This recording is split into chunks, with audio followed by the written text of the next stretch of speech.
بسم اللہ الرحمن الرحیم۔ اس ویڈیو میں ہم سنیں گے کہ دائی حلیمہ کے پاس جب آپ آئے تو کیا معجزات ہوئے۔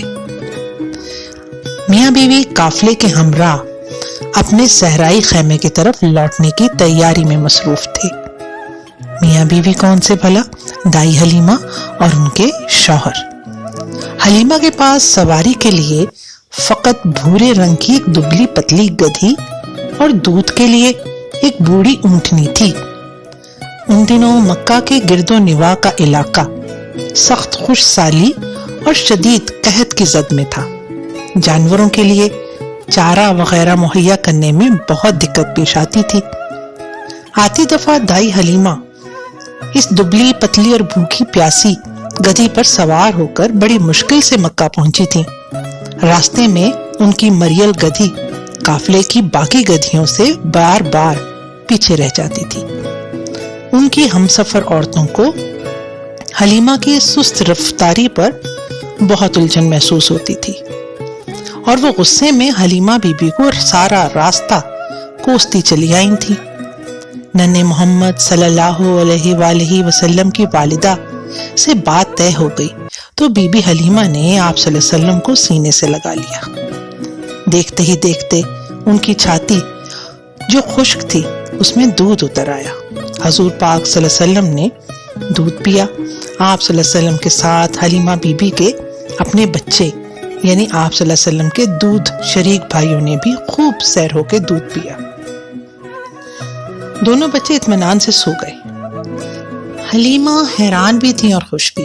انہیں اچھی طرح یاد تھا کہ انہوں نے اس سے پہلے رات پریشانی کے عالم میں جاگ کر کاٹی تھی، کیونکہ ماں کا دودھ نہ ملنے کی وجہ سے ان کا بچہ رات بھر روتا رہا تھا۔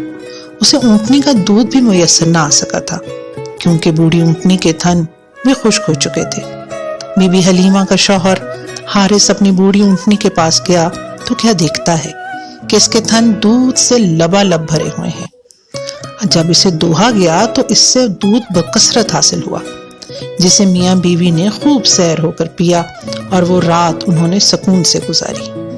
صبح ہوئی تو حارث نے حیرت سے کہا، اے حلیمہ، مجھے تو پختہ یقین ہونے لگا ہے کہ جس بچے کو ہم نے گود لیا ہے برکتوں والی کوئی خاص ہستی معلوم ہوتا ہے۔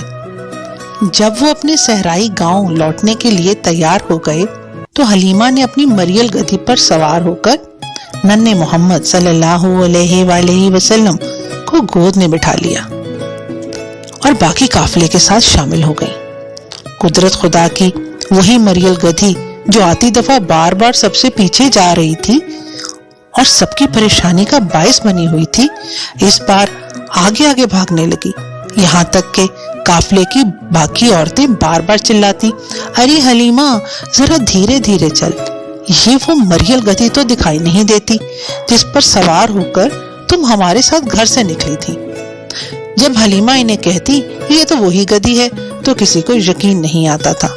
شام کے وقت بی بی حلیمہ ننھے محمد صلی اللہ علیہ وآلہ وسلم کو خوشی خوشی اٹھائے اپنے صحرائی خیمے پہنچ گئیں۔ آپ صلی اللہ علیہ وآلہ وسلم کا صحرا میں بی بی حلیمہ کے ساتھ بچپن کیسے گزرا، یہ سننے کے لیے اگلی ویڈیو کو ضرور دیکھیے گا۔ تب تک کے لیے خدا حافظ۔